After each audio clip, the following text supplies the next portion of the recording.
Welcome to Lead with Clarity. This is a space for leaders who want to grow without losing themselves in the process.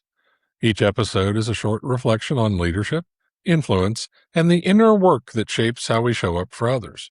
It's not hype, not noise, just clear thinking for the journey of leading well.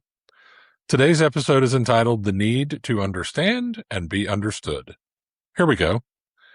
Today I want to talk about something so basic that leaders forget to practice it on purpose.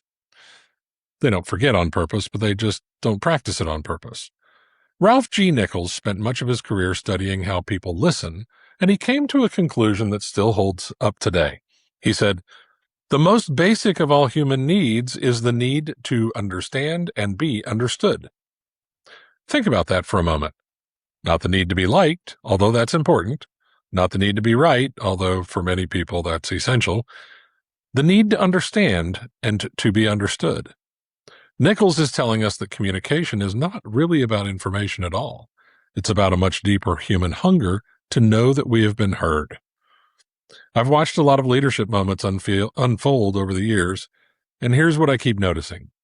The breakdowns rarely start as disagreements. They start as two people who never actually understood each other, and then everything built on top of that misunderstanding starts to wobble. Now, here's where a lot of leaders misread this. They think communication is a broadcasting problem. If people aren't getting it, say it again. Say it louder. Say it more confidently. Put it in a better slide. Say it backwards. Say it sideways. No, seriously. The leaders whose teams actually move together are usually the ones who listen first and speak second. Understanding isn't something you add on top of good leadership. It's the mechanism that makes the rest of leadership work at all. Here's the harder truth. It gets more difficult the further you climb, not less. Titles create distance. People start editing what they tell you because they're managing how you'll react. The pace of decisions leaves less room for the slow, patient work of actually hearing someone out. So the discipline of understanding doesn't happen by accident once you're leading.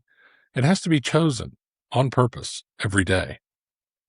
If you're leading in a world where AI tools are doing more and more of the thinking work, this principle does not get less important. It gets more important. A tool can summarize a meeting. It can draft a message for you.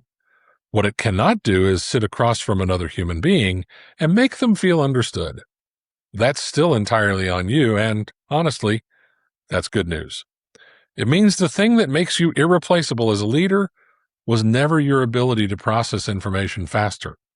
It was always your ability to understand people and to let them know it. Here's something to carry forward. The next time you're in a hard conversation, resist the urge to make your point first. Try understanding the other person's point so well that they'd say you got it exactly right.